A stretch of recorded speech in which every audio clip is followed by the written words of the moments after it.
Selamat malam, Bapak Sunar dan teman-teman semuanya. Kami dari kelompok 1 akan mempresentasikan materi yaitu teori etika dan prinsip etis dalam bisnis. Sebelum memulai presentasi, izinkan kami memperkenalkan diri terlebih dahulu. Saya Made Ayuda Dinwida Iswari, absen 5. Saya Kada Inu Kurniasi, absen 6. Adapun pokok pembahasan yang akan kami bawakan yang pertama yaitu pengertian etika, relativitas moral, teori etika modern atau kognitivisme, teori etika religius yaitu non-kognitivisme, dan prinsip-prinsip etika dalam bisnis. Yang pertama yaitu pengertian etika. Perkataan etika atau seperti lazim disebut etik berasal dari bahasa Latin etika, ethos dalam bahasa Yunani artinya norma-norma, nilai, kaidah, ukuran bagi tingkah laku yang baik. Etika perlu dipahami sebagai sebuah cabang filsafat yang berbicara mengenai nilai dan norma moral. Etika bermaksud membantu manusia untuk bertindak secara bebas dan dapat dipertanggungjawabkan, karena setiap tindakannya selalu lahir dari keputusan pribadi yang bebas dengan selalu bersedia untuk mempertanggungjawabkan tindakannya tersebut karena ada alasan yang jelas atas tindakannya. Etika bermaksud membantu manusia untuk bertindak secara bebas dan dapat dipertanggungjawabkan. Etika bisnis dapat dilihat sebagai suatu usaha untuk merumuskan dan menerapkan prinsip-prinsip dasar etika di bidang hubungan ekonomi antar manusia. Dapat juga dikatakan bahwa etika bisnis menyoroti segi-segi moral dalam hubungan antar berbagai pihak yang terlibat dalam kegiatan bisnis.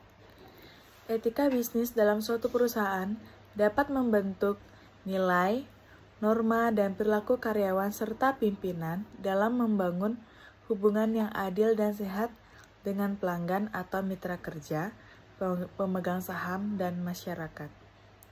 Dalam menciptakan etika bisnis menurut Dalih Murd dalam Karis menganjurkan untuk memperhatikan beberapa hal sebagai berikut. Yang pertama ada pengendalian diri, yaitu pelaku bisnis dapat mengendalikan diri untuk tidak memperoleh apapun dari siapapun dalam bentuk apapun. Yang kedua yaitu pengembangan tanggung jawab sosial.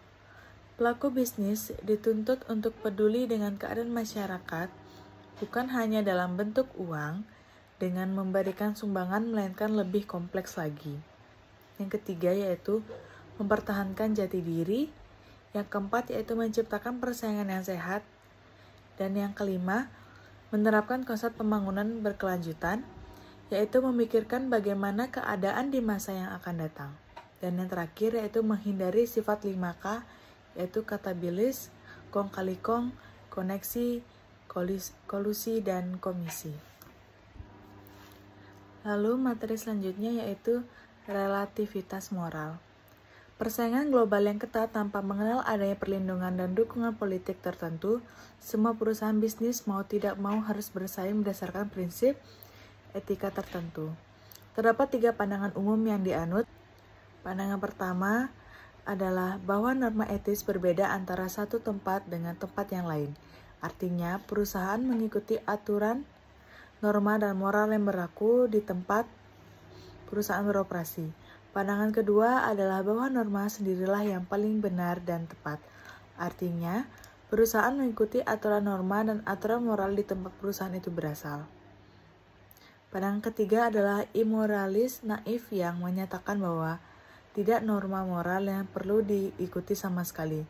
Menurut The George, ada 3 pandangan umum yang dianut. Yang pertama ada norma etis berbeda antara satu tempat dengan tempat lainnya. Perusahaan harus mengikuti norma dan aturan moral yang berlaku di negara tempat perusahaan tersebut beroperasi. Yang kedua ada nilai dan norma moral sendiri paling benar dalam arti tertentu mewakili kubu moralisme universal, yaitu bahwa pada dasarnya norma dan nilai moral berlaku universal, dan karena itu apa yang dianggap benar di negara sendiri harus diberlakukan juga di negara lain. Karena anggapan bahwa di negara lain, prinsip itu pun pasti berlaku dengan sendirinya. Yang ketiga ada imoralis naif, yaitu pandangan ini menyebutkan bahwa tidak ada norma moral yang perlu diikuti sama sekali. Baik, untuk materi yang ketiga yaitu teori etika modern atau kognitivisme. Yang pertama ada utilitarisme, yang berasal dari kata Latin utilis yang berarti bermanfaat. Menurut teori ini, suatu perbuatan adalah baik jika membawa manfaat, tapi manfaat itu harus menyangkut bukan saja 1-2 orang, melainkan masyarakat sebagai keseluruhan. Menurut suatu perumusan terkenal, dalam rangka pemikiran utilitarisme kriteria untuk menentukan baik buruknya suatu perbuatan adalah the greatest happiness of the greatest number, kebahagiaan terbesar dari jumlah orang terbesar. Yang kedua ada deontologi. Deontologi berasal dari kata dalam bahasa Yunani yaitu deon, yang artinya adalah kewajiban dalam suatu perbuatan pasti ada konsekuensinya. Dalam hal ini, konsekuensi perbuatan tidak boleh menjadi pertimbangan. Perbuatan menjadi baik bukan dilihat dari hasilnya, melainkan karena perbuatan tersebut wajib dilakukan. Deontologi menekankan perbuatan tidak dihalalkan karena tujuannya. Tujuannya yang baik tidak menjadi perbuatan itu juga baik. Yang ketiga yaitu teori hak. Dalam pemikiran moral dewasa ini, barangkali teori hak ini adalah pendekatan yang paling banyak dipakai untuk mengevaluasi baik buruknya suatu perbuatan atau perilaku. Sebetulnya, teori hak merupakan suatu aspek dari teori deontologi karena hak berkaitan dengan kewajiban. Dan yang terakhir yaitu teori keutamaan. Teori tipe terakhir ini adalah teori keuntungan atau virtu yang memandang sikap atau akhlak seseorang. Dalam etika dewasa ini terdapat minat khusus untuk teori keutamaan sebagai reaksi atas teori-teori etika sebelumnya yang terlalu berat sebelah dalam mengukur perbuatan dengan prinsip atau norma. Keutamaan bisa didefinisikan sebagai berikut: disposisi watak yang telah diperoleh seseorang dan memungkinkan dia untuk bertingkah laku baik secara moral, misalnya kebijaksanaan, keadilan, kerendahan hati, dan suka bekerja keras. Teori etika religius atau non-kognitivisme. Etika keagamaan tradisional didasarkan pada keyakinan terhadap Tuhan dan semesta moral. Sejumlah aliran eksistensialisme religius kontemporer menolak teisme tradisional. Mereka umumnya menolak bentuk supernaturalisme dan otoritarianisme.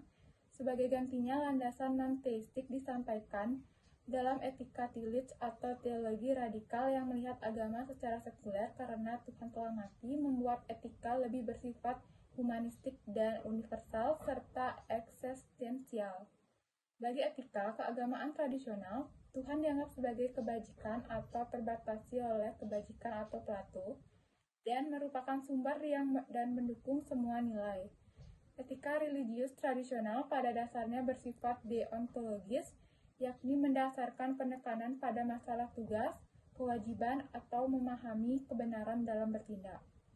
Etika bersifat agapistik, yakni berdasarkan pada cinta Tuhan dan sesama manusia. Meskipun unsur deontologis dan areteiki dapat ditemukan di dalamnya, termasuk unsur otoritarianisme dan supernaturalisme. Pemikir besar Eropa dari kalangan Kristen adalah Thomas Aquinas. Menurut Aquinas, Tuhan adalah tujuan akhir manusia karena ia adalah nilai tertinggi dan universal. Dan karenanya kebahagiaan manusia tercapai apabila ia memandang Tuhan. Dalam topik ini, pengetahuan dan perbuatan menjadi unsur pencapaian kebahagiaan. Sumber utama pengetahuan adalah Tuhan yang telah menganugerahkan kepada manusia melalui berbagai cara. Ada prinsip-prinsip etika dalam bisnis. Yang pertama itu ada prinsip otonomi, yang dimana kemampuan seseorang bertindak berdasarkan kesadaran dirinya sendiri tanpa terpengaruh dari pihak lain. Maka harapannya setiap pemilik bisnis akan mampu melakukan apa saja yang diinginkan demi perkembangan bisnisnya tanpa adanya intervensi dari pihak lain. Yang kedua ada prinsip kejujuran, yang dimana sifat terbuka dan memenuhi syarat-syarat bisnis. Sifat kejujuran ini harus ditanamkan dan berlaku pada partner bisnis, investor maupun konsumen. Yang ketiga ada prinsip keadilan. Wajib mampu bersikap sama secara objektif, rasional, dan dapat dipertanggungjawabkan. Misal dalam bisnis kuliner, salah satu pemilik aktif dalam jual beli setiap hari, sedangkan pemilik lainnya sebagai penyokong dana saja yang tidak ikut dalam proses jual beli. Maka keadilan persentase hasil itu juga harus disesuaikan. Yang keempat ada prinsip saling menguntungkan. Tidak ada pihak yang dirugikan dalam bisnis. Jangan sampai sebuah bisnis dibuat dengan tidak mendapatkan keuntungan, apalagi tidak saling menguntungkan satu sama lain. Yang kelima ada prinsip integritas moral. Itu memenuhi standar moralitas. Dengan kata lain, profesi apapun wajib berkomitmen penuh untuk melindungi kewajiban kerja, diri sendiri, dan masyarakat umum. Sebelum mengakhiri presentasi hari ini, kami akan membacakan kesimpulan terlebih dahulu. Etika adalah cabang filsafat yang membahas nilai dan norma moral, membantu manusia bertindak bebas dan bertanggung jawab. Etika bisnis adalah penerapan prinsip etika dalam hubungan ekonomi, membentuk nilai dan perilaku karyawan serta pimpinan. Dalam menciptakan etika bisnis, perlu pengendalian diri, tanggung jawab sosial, mempertahankan jati diri, menciptakan persaingan sehat, menerapkan pembangunan berkelanjutan, dan menghindari sifat 5K. Terdapat 3 pandangan umum mengenai relativitas moral, yaitu norma etis yang berbeda antar tempat, norma yang paling benar, dan immoralis naif. Teori etika modern atau kognitivisme terdiri dari utilitarianisme, identologi, teori hak, dan teori keutamaan. Sedangkan teori etika religius atau non-kognitivisme didasarkan pada keyakinan terhadap Tuhan dan semesta moral.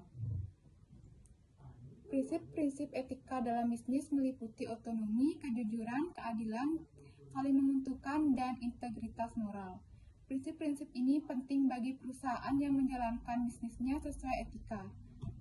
Sekian presentasi kami pada malam hari ini. Jika ada salah kata, mohon dimaafkan. Kami tutup dengan selamat malam dan terima kasih.